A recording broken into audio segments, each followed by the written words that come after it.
Hi friends, ఈరోజు వీడియోలోని star neck blouse front back neck నీట్గా ఎలా కుట్టుకోవాలో చూపించబోతున్నాను. ముఖ్యంగా కొత్తగా టైలరింగ్ నేర్చుకునే వాళ్ళు స్టార్ నెక్ కటింగ్ చేసుకుంటారు, కానీ కుట్టిన తర్వాత షేప్ అయితే నీట్గా రాదనమాట. ఫ్రంట్ స్టార్ నెక్ మూలలు పర్ఫెక్ట్గా షేప్ అయితే నీట్గా రాదు, ఫ్రంట్ అయినా బ్యాక్ అయినా సరే. ఈ నీట్గా రావాలి అంటే చిన్న చిన్న టిప్స్ అయితే యూజ్ చేయవలసి ఉంటుంది. మరి ఫ్రంట్ బ్యాక్ స్టార్ నెక్ నీట్గా రావాలంటే ఎలా కుట్టుకోవాలో మన వీడియోలో చూద్దాం. మన వీడియోలోకి వెళ్ళబోయే ముందు మన ఛానల్ ఎవరైనా ఫస్ట్ టైం చూసినట్లయితే వీడియోని లైక్ చేయండి, ఛానల్ని సబ్స్క్రైబ్ చేయండి. యూజ్ అవుతుంది అనుకుంటే మీ ఫ్రెండ్స్ అండ్ ఫ్యామిలీకి ఫార్వర్డ్ చేసి నేను పెట్టే వీడియోస్ అన్నీ మీకు నోటిఫికేషన్లో రావాలి అంటే పక్కన బెల్ సింబల్ మీద క్లిక్ చేసి ఆల్ అండ్ ఆప్షన్ పైన ప్రెస్ చేస్తే నేను ఏ టైంలో వీడియోస్ పెట్టినా మీకు వెంటనే నోటిఫికేషన్ వస్తుంది. మరి ఇప్పుడు స్టార్ నెక్ బ్లౌజ్ని ఎలా కుట్టుకోవాలో చూద్దాం. ఈ కటింగ్ వీడియో అయితే నేను బిఫోర్ అప్లోడ్ చేయడం జరిగింది. ఎవరైనా చూడలేని వాళ్ళు ఉంటే మన ఛానల్ వీడియోలో చెక్ చేయండి. ఇది శారీలో బ్లౌజ్ అనమాట. నేను ముందుగానే గమ్తో జాయింట్ చేస్తాను, కుట్టే పని లేకుండా. ఈ గమ్తో జాయింట్ చేయడం వల్ల బ్లౌజ్ పీస్ ఎంత చిన్నదైనా సరే మనం అడ్జస్ట్ చేసుకుంటే చాలా చక్కగా సరిపోతుంది అనమాట. ఫినిషింగ్ బాగుంటుంది, అడ్జస్ట్ చేసుకోవచ్చు. ఈ కుట్టే పని కూడా లేకుండా టైం అయితే మనకు సేవ్ అవుతుంది. ఇప్పుడు మనం ఎలా కుట్టుకోవాలో చూద్దాం. ముందుగా సేఫ్ బెల్ట్ల కోసం నేను కటింగ్ వీడియోస్లోనైతే సేఫ్ బెల్ట్ కటింగ్ చూపిస్తాను, కానీ నేను కుట్టేటప్పుడు మాత్రం ముందుగానే నేను సేఫ్ బెల్ట్ కట్ చేయను. కుట్టిన తర్వాత మాత్రమే మెజర్మెంట్ చూసుకొని కట్ చేస్తానన్నమాట. ఇలా కుట్టిన తర్వాత కట్ చేయడంలో ప్లస్ పాయింట్ ఏంటంటే సేఫ్ బెల్ట్ మైనస్ వచ్చే ప్రాబ్లం అయితే ఉండదన్నమాట. కొత్తగా టైలరింగ్ చేసే వాళ్ళు ఏంటంటే ఖర్చులు ఎక్కువగా పట్టేస్తూ ఉంటారు. అలా కాకుండా ఇలా కుట్టిన తర్వాత మీరు నీట్గా కట్ చేసినట్లయితే మనం మెజర్మెంట్ ఎలా అయితే తీసుకుంటామో సేమ్ అలానే పర్ఫెక్ట్గా వస్తుంది. ఇలా అంతా కుట్టుకున్న తర్వాత ఊక్స్ పట్టి, కాజా పట్టి అని తెలియడం కోసం ఒక డ్రా చేసుకున్న తర్వాత స్టార్టింగ్లోని 3 ఇంచీలకి మార్క్ చేసుకోవాలి. ఇది కుట్టిందే కనుక నేను 3 ఇంచీలకు మార్క్ చేస్తున్నాను. సేమ్ అలానే ఎండింగ్లోని కూడా 3 ఇంచీలే తీసుకుంటున్నాను. సేఫ్ బెల్ట్లు కూడా అందరం ఒకేలా తీసుకోము, ఒక్కొక్కటి ఒక్కోలా తీసుకుంటాము. తర్వాత మెయిన్ డాట్ వెడల్పు ఎంతకైతే మార్క్ చేసుకుంటామో సేమ్ అలానే మార్క్ చేసుకోవాలి. నేను 4 ఇంచీలకు మార్క్ చేశాను కదా, సేమ్ అలానే ఊక్స్ పట్టి అని మార్క్ చేసిన దగ్గర 4 ఇంచీలకు తీసుకొని 2.5 ఇంచీలు డౌన్లోని మార్క్ చేసుకున్న తర్వాత నీట్గా డ్రా చేసుకోవాలి షేపు. అలా చేసుకున్న తర్వాత మనం ఎలా అయితే మార్క్ చేసుకుంటామో ఆ విధంగా 2 సేఫ్ బెల్ట్లు నీట్గా ఒకే మెజర్మెంట్తో వచ్చేటట్టు కట్ చేసుకోవాలి. చూసారా, కట్ చేసిన తర్వాత ఎంత నీట్గా ఉన్నాయో. కుట్టిన తర్వాత కట్ చేసుకోవడం వల్ల ఇలా సమానంగా ఉంటాయి, మెజర్మెంట్ అయితే మైనస్ రాదు. తర్వాత ఫ్రంట్ పార్ట్కి డాట్స్ ఎలా అయితే పెట్టుకుంటామో దానిపైన ఫస్ట్ నేను ఒక కుట్టు వేసాను. ఇలా వేయడం వల్ల పైన మెయిన్ ఫ్యాబ్రిక్కి లోపల లైనింగ్ ఫ్యాబ్రిక్కి నీట్గా కుట్టు పడుతుంది అనమాట. మనం డాట్స్ కుట్టిన తర్వాత గుగ్గులుగా రావడం, లూజ్గా రావడం, ఒక ఫ్యాబ్రిక్ మీద పడడం, ఒక ఫ్యాబ్రిక్ మీద స్టిచ్ పడకపోవడం ఆ ప్రాబ్లం అయితే అస్సలు ఉండదు. అందుకు గాను నేను డాట్ పైన ఫస్ట్ ఒక కుట్టు వేస్తాను. ఓన్లీ లైనింగ్ బ్లౌజులకి నేను ఇలా చేస్తానన్నమాట. ఈ టిప్స్ బాగా యూజ్ అవుతాయి, ఫాలో అవ్వండి. నెక్స్ట్ ఫ్రంట్ నెక్ దగ్గర 1/2 ఇంచు వదులుకొని సగానికి ఫోల్డింగ్ చేసుకున్న తర్వాత ఒక 1/4 ఇంచుకి ఫోల్డింగ్ చేసుకొని డాట్లు కుట్టుకోవాలి. డాట్ కుట్టేటప్పుడు స్టిచ్ నెంబరు తగ్గించుకోండి. ప్రతిదీ కూడా 2 కుట్లు వేసుకోవాలి. తర్వాత మెయిన్ డాట్ ఉంటుంది కదా, మనం మెయిన్ డాట్ కుట్టేటప్పుడు కూడా జాగ్రత్తగా చూసుకొని కుట్టుకోవాలి.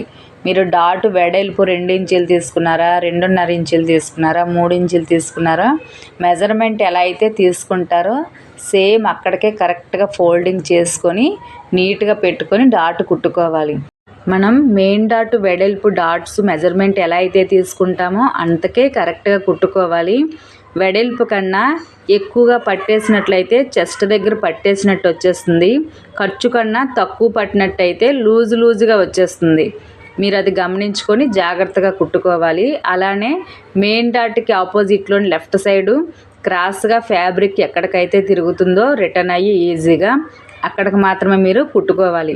అది ఫోల్డింగ్ ఒక దగ్గరికి వచ్చి మీరు మరొక దగ్గర డాట్ కుట్టినట్లయితే కొంచెం ఫ్రంట్ అండ్ బ్యాక్ వెళ్ళిపోయి షేప్ అంతా కొంచెం డిఫరెంట్గా వచ్చేస్తుంది అనమాట.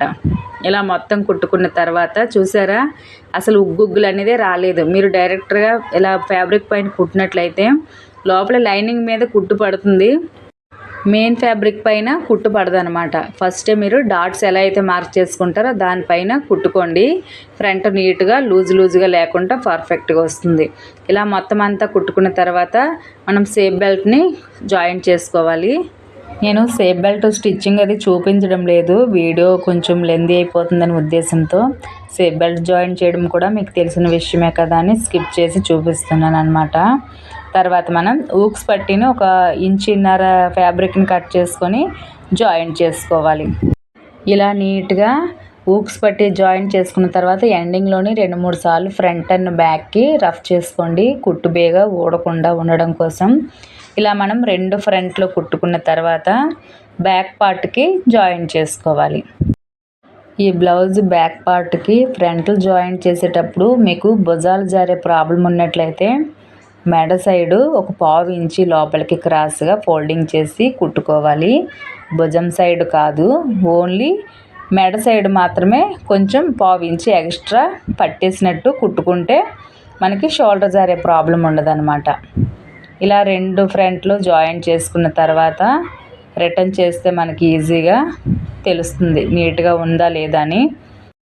ఇలా జాయింట్ చేసుకున్న తర్వాత పైపింగ్ వేయడం కోసం లైట్ గోల్డ్ కలర్లో ఉన్న ఫ్యాబ్రిక్ని తీసుకున్నాను. మీరు నార్మల్ ఫ్యాబ్రిక్ తీసుకోవచ్చు, మెడపట్టి వేసుకోవచ్చు, లేస్నైనా వేసుకోవచ్చు. ఈ బ్లౌజ్ పీస్ మీద లైట్ ఫ్లవర్స్ ఉన్నాయన్నమాట. సేమ్ దానికి తగ్గట్టుగా మ్యాచింగ్గా ఉంటుందని లేత రంగులో ఉన్న గోల్డ్ కలర్ పీస్ని తీసుకున్నాను. బార్డర్కి కొంచెం డార్క్ కలర్ ఉంది, బార్డర్ కలర్ తీసుకోవచ్చు కానీ అంత లుక్ రాదు. శారీ పైన బ్లౌజ్ పీస్ పైన ఇలా లైట్ కలర్ ఉందని దానికి తగ్గట్టుగా నేను మ్యాచింగ్ ఈ ఫ్యాబ్రిక్ని తీసుకొని మెడపట్టి ఎలా అయితే కట్ చేస్తామో సేమ్ అలానే క్రాస్గా కట్ చేసుకొని ఉంచుకోవాలి. వీలైనంత సన్నగా ఉన్న పైపింగ్ థ్రెడ్ని తీసుకొని సెంటర్లో పెట్టుకొని కుట్టుకోవాలి. ఈ పైపింగ్ కుట్టడం కూడా అందరూ ఒకేలాగా స్టిచ్ చేయరు, ఒక్కొక్కరు ఒక్కోలా చేస్తారనమాట. కొంతమంది డైరెక్ట్గా ఫ్యాబ్రిక్ని తీసుకెళ్ళి నెక్ పార్ట్కి ముందుగానే స్టిచ్ చేసేస్తారు. నేనైతే ఎప్పుడు ఇలానే ఫ్యాబ్రిక్కి ముందుగా పైపింగ్ థ్రెడ్ని జాయిన్ చేసిన తర్వాత మాత్రమే కుడతాను. ప్రజెంట్ మేమున్న ఏరియాలో అయితే రెడీమేడ్గా కూడా పైపింగ్లు దొరుకుతాయి, మీటర్ ఇంత అని కాస్ట్ ఉంటుందన్నమాట. నేనైతే ఎప్పుడు రెడీమేడ్ పైపింగ్ తీసుకురాను, నేను ఎప్పుడు ఇలానే ఇంట్లోనే తయారు చేసుకుంటాను అనమాట. చాలా నీట్గా ఉంటుంది, ఫినిషింగ్ బాగుంటుంది, అఫీషియల్గా ఉంటుంది. తప్పకుండా మీరు కూడా నేర్చుకోండి. నేను ఓన్లీ పైపింగ్ కోసం అయితే ఒక వీడియో చేద్దాం అనుకుంటున్నాను.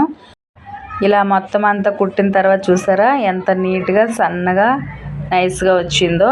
తర్వాత మనం బ్లౌజుని ముందుగా జాయిన్ చేసుకున్నాం కదా, ఆ బ్లౌజు ఊక్స్ పట్టి సైడు ఫ్రంట్ పార్ట్ని తీసుకొని 1/2 ఇంచి లోపలికి ఫోల్డింగ్ చేసుకోవాలి. మీరు మెడపట్టి ఎలా వేస్తారు సేమ్ అలానే స్టార్టింగ్లోని కొంచెం రఫ్ చేసుకోండి. ఫ్రంట్ అండ్ బ్యాక్ 2-3 సార్లు ఇలా చేసుకున్న తర్వాత స్లోగా కుట్టుకోవాలి. కుట్టేటప్పుడు మీరు గమనించవలసిన విషయం ఏంటంటే పైపింగ్ ఫ్యాబ్రిక్ని మీరు అస్సలు లాగకూడదు. టైట్గా లాగినట్లయితే మనం స్టార్ నెక్ కట్ చేసాం కదా, ఆ షేప్ అంతా పోతుంది. అలా లాగకుండా మనం ఈ స్టార్ నెక్ షేప్ ఎక్కడైతే ఇచ్చామో అక్కడ ఫస్ట్ చిన్నగా డ్రా చేసుకోండి. ఇలా చేసుకోవడం వల్ల మనకి కుట్టేటప్పుడు ఈజీగా తెలుస్తుంది, ఫినిషింగ్ నీట్గా వస్తుంది. అక్కడికి వచ్చిన తర్వాత నీడిల్ని లోపలికి ప్రెస్ చేసుకోవాలి. అంటే ఈ సూదిని లోపలికి ప్రెస్ చేసుకొని ఉంచుకున్న తర్వాత మాత్రమే మనం రిటర్న్ చేసుకోవాలి. మీరు స్టార్ నెక్ అయినా స్క్వేర్ నెక్ అయినా ఇలా డిఫరెంట్గా మీరు నెక్ ఏమైనా డిజైన్ నెక్ కుట్టేటప్పుడు మాత్రం డిజైన్ ఎక్కడైతే ఉంటుందో అక్కడ తప్పకుండా నీడిల్ లోపలికి ప్రెస్ చేసుకున్న తర్వాత మాత్రమే మీరు కుట్టుకోవాలి. డైరెక్ట్గా మనం రౌండ్ నెక్ ఎలా అయితే కుడతామో అలా కుట్టుకుంటూ వెళ్ళినట్లయితే మీకు షేప్ అనేది రాదు. పలకల మెడ అయినా ఇలా స్టార్ నెక్ అయినా సరే ఏదైనా సరే. మరలా ఈ బ్యాక్ పార్ట్ నెక్ దగ్గరికి వచ్చేసరికి సేమ్ అలానే చిన్నగా డ్రా చేసుకోవాలి. మీరు ఎక్కడెక్కడైతే మనకి స్టార్ నెక్ షేప్ కనిపిస్తుందో అన్ని పార్ట్స్ దగ్గర కూడా వచ్చేసరికి ఒక 2 ఇంచుల గ్యాప్లో ఉండేటప్పుడే మనం గమనించుకొని చిన్నగా డ్రా చేసుకొని ఆ మార్క్ దగ్గరికి వచ్చేసరికి మనం నీడిల్ లోపలికి ప్రెస్ చేసి అప్పుడు రిటర్న్ తిప్పుకోవాలి. మీరు మెడపట్టి వేసిన సేమ్ ప్రాసెస్, పైపింగ్ అయినా సేమ్ అలానే కుట్టుకోవాలి. లేసులు వేసినా అలానే కుట్టుకోవాలి. కొంతమంది గోల్డ్ కలర్ పూసలు ఉంటాయి కదా, మనకి లేస్లా తయారై ఉంటుంది రెడీమేడ్ది, అవి కుట్టుకున్నా సరే మనం సేమ్ అలానే లాగకుండా నీడిలు లోపలికి ప్రెస్ చేసుకుంటూ కుట్టుకోవాలి. అప్పుడే మనకి ఈ స్టార్ నెక్ షేప్ నీట్గా వస్తుందన్నమాట. స్టార్టింగ్లోనే టిప్స్ పర్ఫెక్ట్గా ఫాలో అవ్వాలి. ఒక దగ్గర ఫాలో అయ్యి ఒక దగ్గర వదిలేయడం అలా చేయకూడదు. ఎక్కడెక్కడైతే మనకి షేప్ కనిపిస్తుందో అక్కడ తప్పకుండా డ్రా చేసుకుంటూ నీడిలు లోపలికి ప్రెస్ చేసుకుంటూ కుట్టుకోవాలి. కుట్టేటప్పుడు పైపింగ్నైనా మెయిన్ ఫ్యాబ్రిక్నైనా లాగడం అది చేయకూడదు. రెండు కూడా ఈక్వల్గా పట్టుకొని సమానంగా కుట్టుకుంటూ వెళ్ళాలి. ఇక్కడికి వచ్చేసరికి మళ్ళీ సేమ్ ముందు చెప్పినట్లుగానే రిటర్న్ చేసుకోవాలి. నీడిల్ లోపలికి గుచ్చిన తర్వాత మాత్రమే మనం రిటర్న్ చేసుకోవాల్సి ఉంటుంది. ఇలా మొత్తం షేప్ ఎక్కడెక్కడైతే మనం ఇచ్చుకున్నామో అక్కడికి వచ్చేటప్పుడు మార్క్ చేసుకుంటూ నీడిల్ ప్రెస్ చేసుకుంటూ మొత్తం అంతా కుట్టేసుకోవాలి.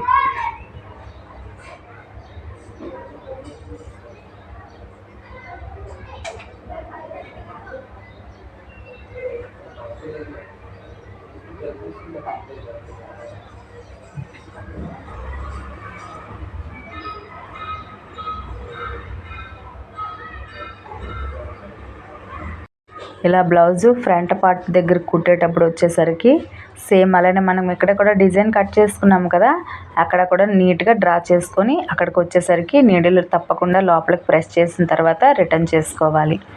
ఇలా చిన్న చిన్న టిప్స్ యూజ్ చేయడం వల్ల మనకి షేప్ అయితే నీట్గా వస్తుంది. కొత్తగా టైలరింగ్ నేర్చుకునేవారు కూడా ఈజీగా కుట్టుకోవచ్చు. చాలామందికి స్టార్ నెక్ బ్లౌజ్ కుట్టుకోవాలని ఉంటుంది, కట్ చేయాలని ఉంటుంది. కట్ చేయడం నీట్గానే చేస్తారు, కానీ కుట్టిన తర్వాత షేప్ అయితే నీట్గా రాదు. ఈ చిన్న చిన్న టిప్స్ యూజ్ చేయడం వల్ల మనకి షేప్ అయితే పర్ఫెక్ట్గా వస్తుంది. తప్పకుండా మీరు కూడా ట్రై చేయండి. చేస్తేనే కదా 1-2 సార్లు రాంగ్ అయినా థర్డ్ టైం మనకి పర్ఫెక్ట్గా వస్తుంది. తర్వాత మనం ఈజీగా కుట్టుకోవడం కోసం లోపలికి 1/2 ఇంచ్ ఫోల్డింగ్ చేసుకొని ఫస్ట్ ఒక కుట్టు వేసుకోవాలి. మనం మెడపట్టి లోపలికి ఎలా అయితే ఫోల్డింగ్ చేసుకుంటామో అలానే నేను నార్మల్గా పైపింగ్ కుట్టేటప్పుడు అయితే లోపల నుంచి నేను రిటర్న్ చేసుకుంటూ డైరెక్ట్గా కుట్టేస్తాను అనమాట. మీకు ఈజీగా చూపించడం కోసం ఇలా 1/2 ఇంచ్ లోపలికి ఫోల్డింగ్ చేసుకొని కుడుతున్నాను. ఇలా లాస్ట్లో కట్ చేసుకున్న తర్వాత ఇక్కడ మనం చిన్నగా టక్స్ ఇచ్చుకోవాలి. అప్పుడు షేపు నీట్గా వస్తుంది, ఈజీగా రిటర్న్ అవుతుంది కూడా కుట్టేటప్పుడు.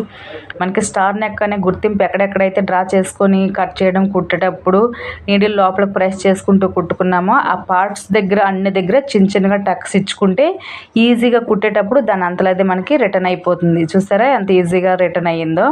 మనం కట్ చేసుకోవాలి. ఆ టిప్స్ మాత్రం తప్పకుండా యూజ్ చేయాలి. మీకు ఒకవేళ ఈ రిటర్న్ చేసే కుట్టేటప్పుడు మిషన్ మీద కుట్టు ఇష్టం లేని ఎడల హ్యాండ్ వర్క్ కూడా చేసుకోవచ్చు. మనం మెడపట్టి వేస్తే రిటర్న్ చేసుకొని ఎలా అయితే చేతి పని చేసుకుంటామో అలా కూడా చేసుకోవచ్చు. నేనైతే పైపింగ్ వేసినప్పుడు తప్పకుండా నేను మిషన్ మీద కుడతాను అనమాట, ఎర్లీగా ఊడిపోకుండా ఉంటుంది. మనం ఇలా రెండోసారి పైపింగ్ రిటర్న్ చేసేటప్పుడు కూడా పర్ఫెక్ట్గా మనం నీడిల్ లోపలికి ప్రెస్ చేసుకుంటూనే షేప్ దగ్గర కుట్టుకోవాలి. అప్పుడే వస్తుంది. మనం స్టార్టింగ్లో నీడిల్ ప్రెస్ చేసి కుట్టాం కదా, ఇలా రిటర్న్ చేసినప్పుడు ఇంకెందుకులే అని అనుకోకూడదు. తప్పకుండా మనం రిటర్న్ చేసుకుంటూ షేప్ దగ్గర నీడిల్ ప్రెస్ చేసుకుంటూ రిటర్న్ చేసుకుంటూ కుట్టుకోవాలి. ఈ టిప్స్ అన్ని యూజ్ చేసినట్లయితేనే మీకు స్టార్ నెక్ షేపు నీట్గా వస్తుంది. ఇలా మొత్తం అంతా స్టార్టింగ్ పైపింగ్ జాయింట్ చేసేటప్పుడు ఎక్కడెక్కడైతే మనం డ్రా చేసామో నీడిల్ ప్రెస్ చేసామో అక్కడక్కడ మనం ఇలా రిటర్న్ చేసుకుంటూ నీడిల్ ప్రెస్ చేసుకుంటూ మొత్తం అంతా front part back part shape నీట్గా వచ్చేటట్టు కుట్టుకోవాలి. ఎందుకు ఇన్నిసార్లు చెప్తున్నానంటే మెయిన్గా కొత్తగా టైలరింగ్ నేర్చుకునే వారి కోసం మాత్రమే. ఒకసారి చేసింది మళ్ళీ యూజ్ చేయరనమాట. మనం ఈ టిప్స్ అయితే స్టార్ నెక్ కటింగ్ చేసేటప్పుడు యూజ్ చేయాలి, స్టిచ్చింగ్ వేసేటప్పుడు యూజ్ చేసుకోవాలి, రిటర్న్ చేసుకుంటాం కదా మెడపట్టి అయినా పైపింగ్ అయినా లేసులైనా సరే మనం ఇలా నీడిల్ లోపలికి ప్రెస్ చేసుకుంటూ షేప్ దగ్గర నీట్గా కుట్టుకున్నట్లయితే తప్పకుండా షేప్ అయితే అవుట్ అవ్వకుండా నీట్గా వస్తుంది. చూడడానికి అఫీషియల్గా కూడా ఉంటుంది. చూసారా ఇలా మొత్తం అంతా కుట్టుకున్న తర్వాత మనకి ఫ్రంట్ ఎంత నీట్గా వచ్చిందో బ్యాక్ కూడా సేమ్ అలానే వచ్చింది. చూసారా ఫ్రంట్ మనం నీడిల్ లోపలికి ప్రెస్ చేసుకుంటూ కుట్టుకోవడం వల్ల షేప్ అయితే ఎంత నీట్గా కనిపిస్తుందో. నాది కొంచెం ట్రైపాడ్ అయితే పాడైందనమాట, అందుకే కొంచెం వీడియోలు కొంచెం క్రాస్గా వస్తున్నాయి. నెక్స్ట్ బ్యాక్ పార్ట్ చూసారా భలే వచ్చింది. మీరు మీరు తప్పకుండా ట్రై చేయండి. స్టార్ నెక్ బ్లౌజ్ కుట్టుకోవాలని చాలామందికి ఉంటుంది. కట్ చేసేటప్పుడు చేస్తారు కానీ షేప్ అయితే నీట్గా రాదు. ఈ చిన్న చిన్న టిప్స్ యూజ్ చేస్తూ మీరు తప్పకుండా కట్ చేసి స్టిచ్ చేసి ఎలా వచ్చిందో నాకు కామెంట్ బాక్స్లో కామెంట్ చేయండి. ఈ వీడియో అయితే మీకు అర్థమయ్యి నచ్చిందని అనుకుంటున్నాను. వీడియో నచ్చినట్లయితే లైక్ చేయడం మర్చిపోవద్దు. మీరు ఇచ్చే ఒక లైక్ వల్ల ఈ వీడియో మరికొంతమందికి రీచ్ అవుతుంది. నెక్స్ట్ మరొక మంచి వీడియోలో కలుద్దాం. అంతవరకు చూస్తూ ఉండండి వెంకటి అస్సాం ఛానల్ని. Thank you for watching.